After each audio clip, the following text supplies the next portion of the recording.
Bueno, buenas noches, ¿cómo están, chicos? Les hago este pequeño videíto como para que sacarnos dudas de los anteriores trabajos prácticos y comenzar a desarrollar el nuevo tema, ¿sí?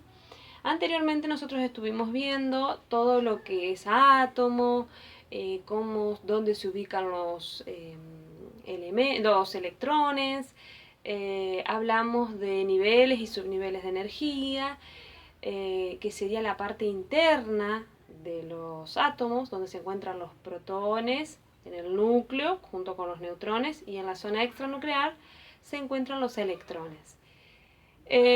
Para saber cómo se ordenan correctamente los electrones, debemos hacer la configuración electrónica, que son los trabajitos prácticos que ustedes tenían anteriormente. Para saber la configuración electrónica debemos utilizar la regla de las diagonales, ¿sí? ¿Qué significa esto? Ustedes dirán, señora, que no entendemos qué significa esto. Esto nos da el correcto orden del nivel, el subnivel y la cantidad de electrones que tiene cada uno de ellos para saber qué forma tienen. El 1, el numerito más grande, nos da pauta del nivel de energía, es decir, dónde están ubicados los electrones. La S sería el subnivel de energía, ¿sí? También tenemos P, D y F. Los S son todos esféricos, es decir, los electrones van a mover, tienen forma de globo, ¿sí? Y como tiene capacidad para 6 electrones, en cada globo o lóbulo va a girar un electrón. Y en esa zona hay probabilidad de encontrar un electrón. Los D también tienen forma de lóbulo, pero ya son más porque son 10 los electrones que soporta, y los F son 14.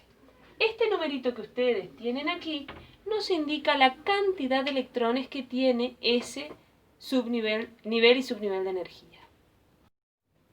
Para saber cómo debemos completar esa estructura del átomo, debemos seguir la regla de las diagonales. Y la regla de las diagonales tiene este sentido para completarlo.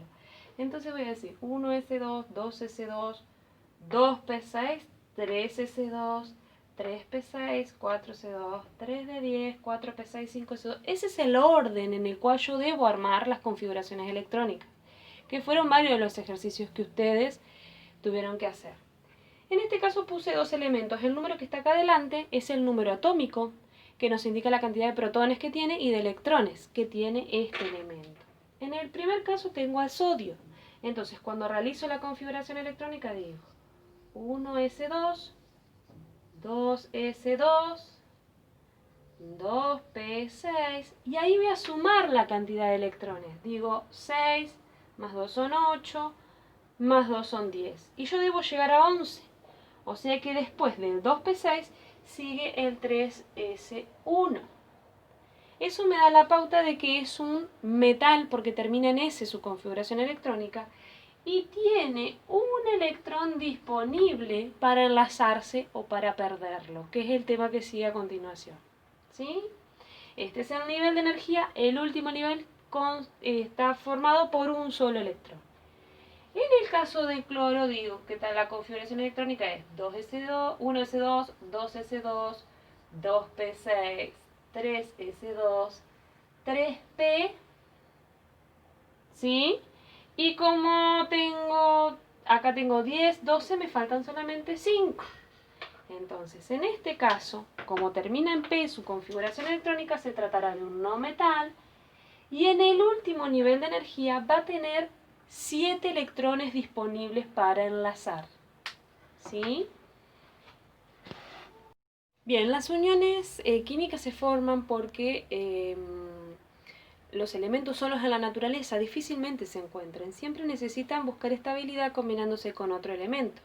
A excepción de los gases nobles, que los gases nobles, al tener 8 electrones en su último nivel de energía, les da estabilidad y pueden existir sin combinarse con ningún otro elemento. En cambio, el resto de los elementos de la tabla periódica necesitan combinarse. Para ello existen distintas uniones. Una es la unión iónica, la otra es la covalente y la otra es la unión metálica.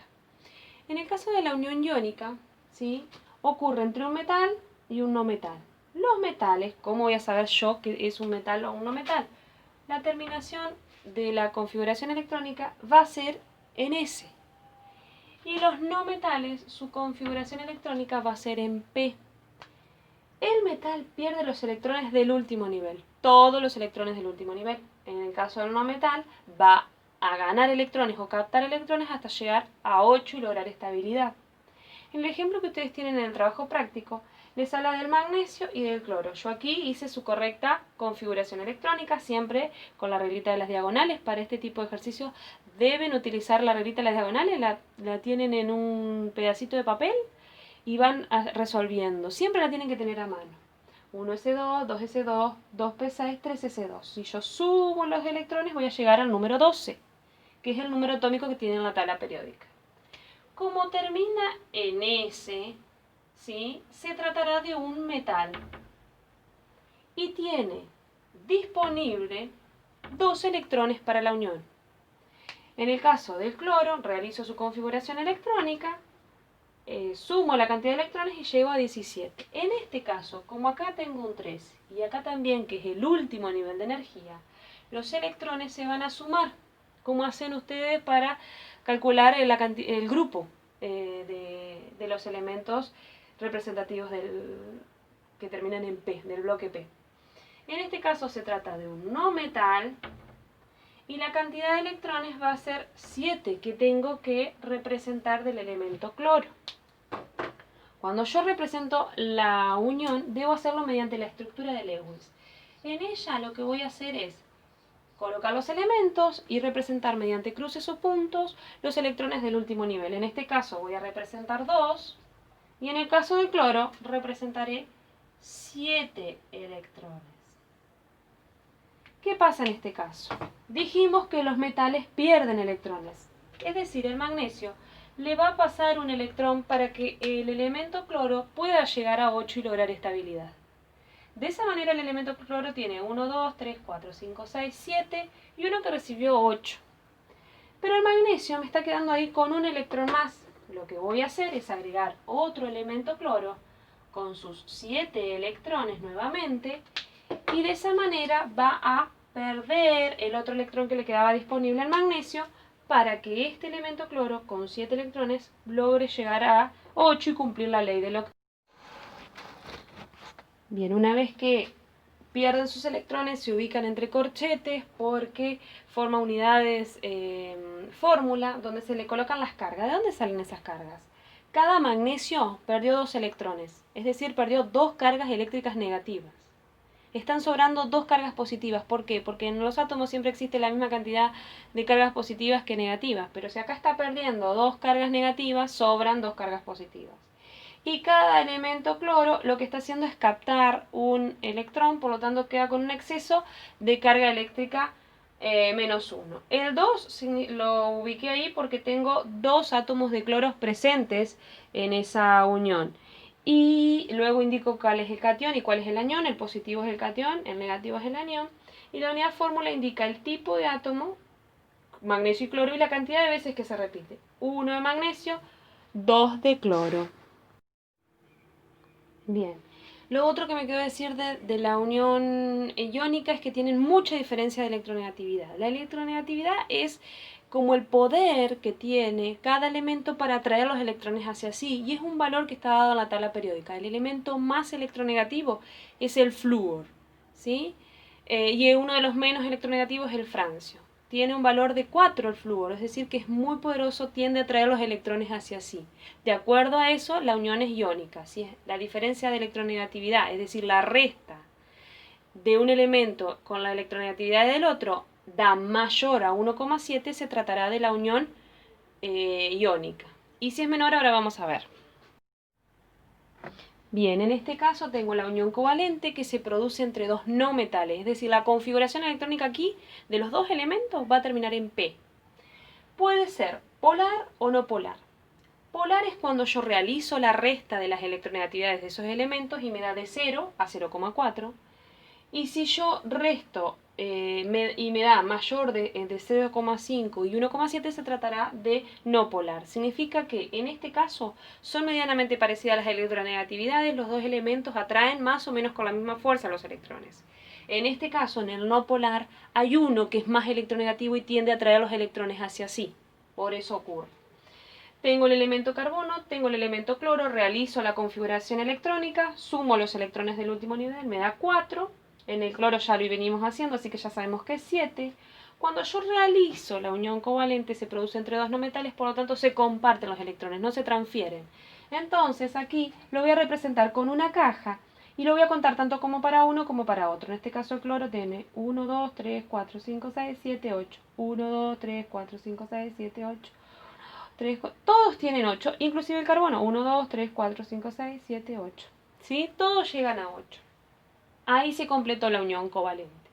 Luego nos queda representarlo por la fórmula desarrollada, donde hago la estructura de Lewis, pero en los enlaces lo voy a reemplazar por guiones o rayas. Y en la fórmula molecular, porque aquí sí se forman compuestos moleculares no iónicos, indico el tipo de átomo, carbono y cloro, y la cantidad de veces que se repite. El carbono está una sola vez y el cloro se encuentra 4 veces. Bueno, el otro tipo de unión que ustedes tienen es la unión covalente dativa o coordinada, que en este caso es un tipo de unión muy particular, donde se va a compartir electrones de a pares, de a 2, para que el otro elemento, que es el oxígeno, pueda llegar a 8. Azufre y oxígeno. Voy a explicar la formación de el trióxido de azufre, que es una sustancia que se elimina, por ejemplo, cuando los volcanes entran en erupción. Entonces, yo sé que la molécula está formada por 3 átomos de oxígeno y 1 de azufre. Cuando yo realizo la configuración electrónica, este elemento azufre me queda con 6 y el oxígeno con 6. Cuando yo realizo la estructura de Lewis, este elemento me queda con 6, comparte 2, llega a 8. El elemento oxígeno tiene 6, comparte 2, me queda también con 8. Pero yo estoy indicando que en la molécula tengo 3 átomos de oxígeno, no uno solo. Entonces ahí es donde aparece la unión covalente dativa, donde se aporta el par de electrones de una manera muy particular, no como las formas tradicionales de la unión covalente, y de esta manera el azufre está aportando un par de electrones para cada oxígeno y esta molécula tiene estabilidad, ¿sí? Y se puede formar. Cuando yo realizo la fórmula desarrollada, lo que hago es representar entonces aquí la estructura de Lewis. Como hay un enlace doble, lo represento con doble rayita, y la dativa se representa con flechita. La fórmula molecular, tipo de elemento y la cantidad de veces que se repite, será esta la fórmula molecular de esa sustancia. Bien, como para hacer un resumen, entonces la unión iónica se transfieren en electrones. Un elemento pierde y el otro gana. Los metales son aquellos cuya configuración electrónica termina en S y pierden electrones transformándose en cationes. Y en el caso del no metal, su configuración electrónica termina en P, gana electrones hasta llegar a 8 y se transformará en un anión.